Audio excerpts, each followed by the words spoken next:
This is the story about an epiphany that happened to a little boy in Ireland many, many years ago. Demna lived in the woods. He lived with two foster ladies, a druid and a huntress, who showed him the ways of the wood and showed him much more. They also ensured that he was safe and away from the rest of the world.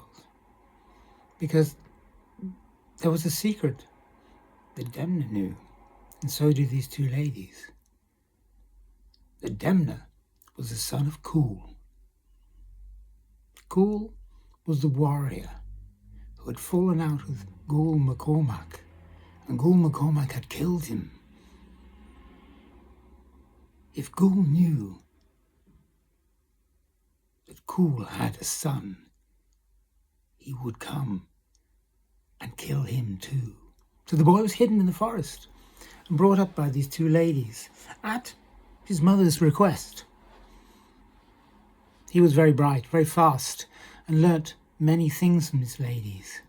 In fact, he seemed to be faster than them, both in thought and in action. And as the years went by, he used to wander through the forest on his own, remembering that he should never mention his father. And keep away from people. That's what he's been told. But of course, being a young lad, his curiosity got the better of him. And one day he was on the edge of the forest, looking out across the fields, and is watching the local village lads playing hurling. And without thinking, he went out across the fields and said, "Can I join in?" "Who are you?" said the village lads. I just live in the forest with them. Well, I just live in the forest. That's all you need to know. Hi, give him a hurling stick. They gave him a hurling stick, and he hit the ball. He hit the ball miles. And then he bounced the ball minutes and minutes, having never held a stick. And then he said, "Let's play." And he played, and he realised, in fact, they all realised that he was much better than them. So he stopped and said, let's make it that I will play you, the whole village. And that's what happened. And you know what happened? Demna beat them all, hands down.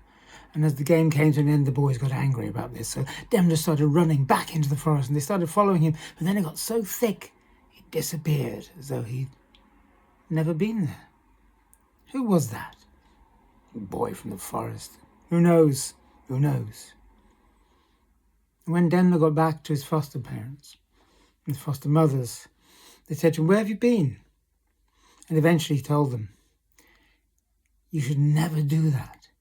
Never, never make contact with other people. You know, because of your father. Because of your father." And Demna, with a heavy heart, agreed with him. He understood. He understood. And the years went by, and Demna grew, so he knew everything the ladies knew. In fact, he knew more. He seemed to have a quick wit and made connections between things that they did not see. There came the day when they decided that they couldn't teach him anymore. But he should know about poetry. And they gave little thought to it and heard about a group of travelling poets who were coming through the area. I'm telling Demna never to mention his father. You will go with these people. You will learn poetry. You will learn the way of the word from them. Now go.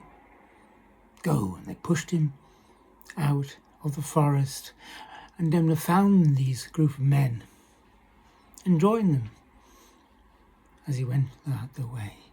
And from these men he learnt poetry, the way of the word. They could see he was very bright. They could see how fast he was.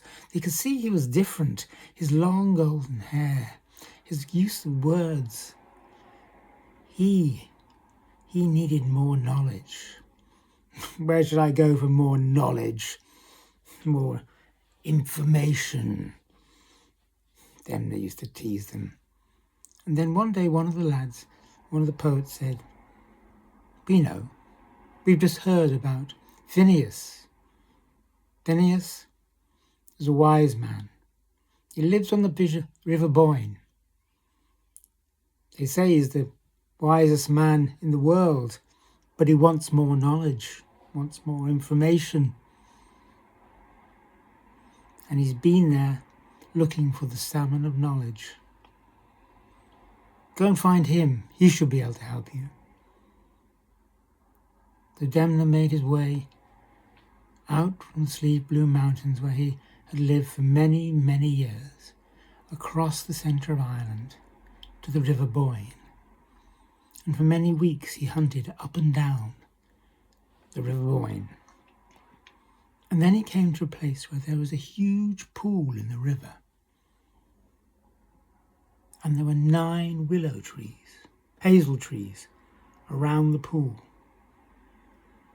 And sitting by this pool was an old man. Hey you, said Demna. Are you Phineas, the wise man, looking for more knowledge? I am, said the old man. Can I join you? You can, if you help me, said the old man. Demna sat down beside him. What it is about this place? This place, can't you see it?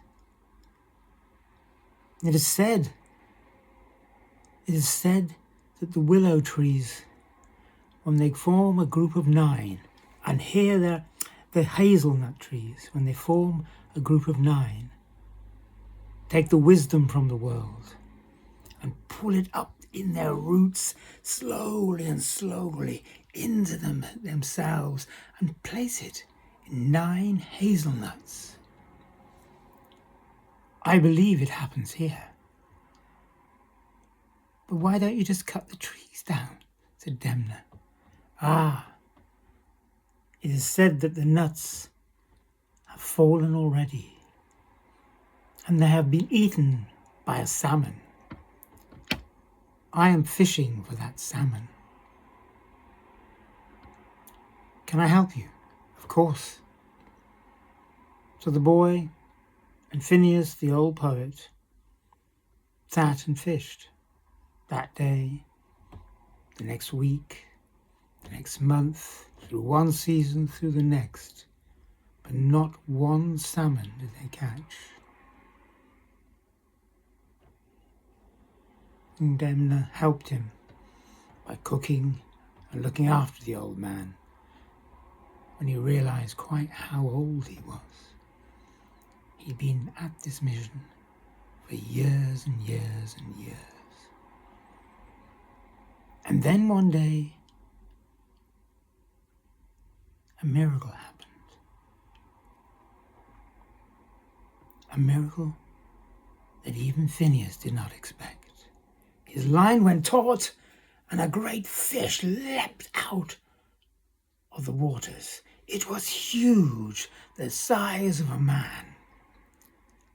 That is the Salmon of Knowledge, shouted Phineas, and pulled the line taut, and boom, he took the fish, and the fish took off down the river and came back up, and Phineas wound, and eventually, after many, many hours of fighting with the fish, he brought the fish in, and Demna put the net under the fish and held it out of the water. It flapped on the line and then died. Demna turned to Phineas and said, "What are we to do with this fish?" "Why, eat it. I will eat the knowledge. And you, boy, can help me. But remember this, do not eat anything of the fish. That is my privilege. Do you understand?" "Yes, sir. Yes, sir."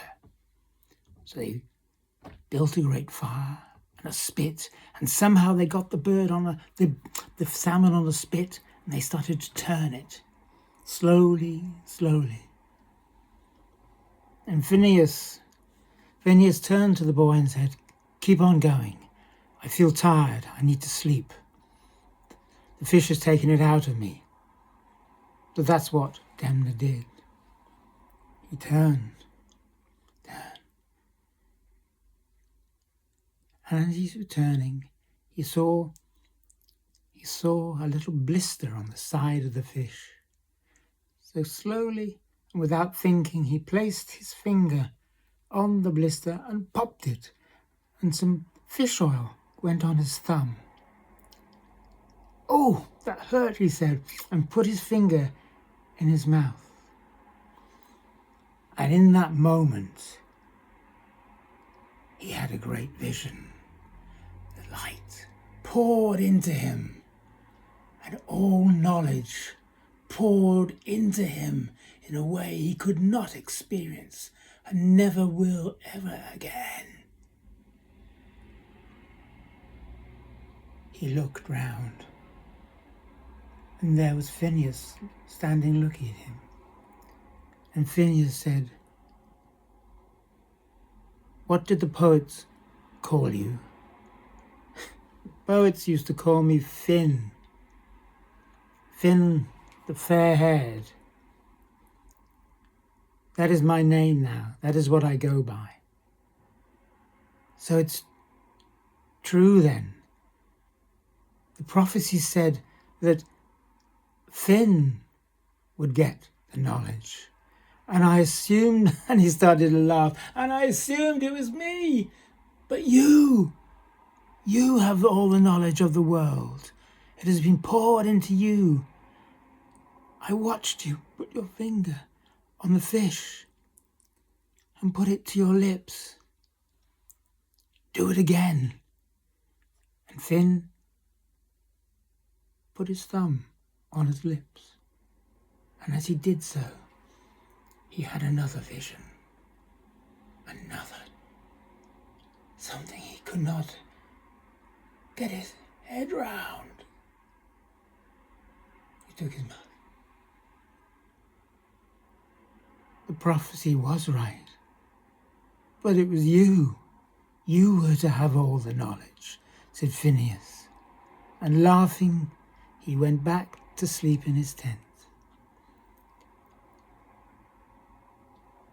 And Demna, who now knew that he was to be called Finn McCool from now on, stood up and thought, "Where is Go McCormack?" And he put his thumb to his lips and had a vision of where Go was and how to get there. "I will go now and take what is due to me," said Finn McCool, and he left the area to become a legend.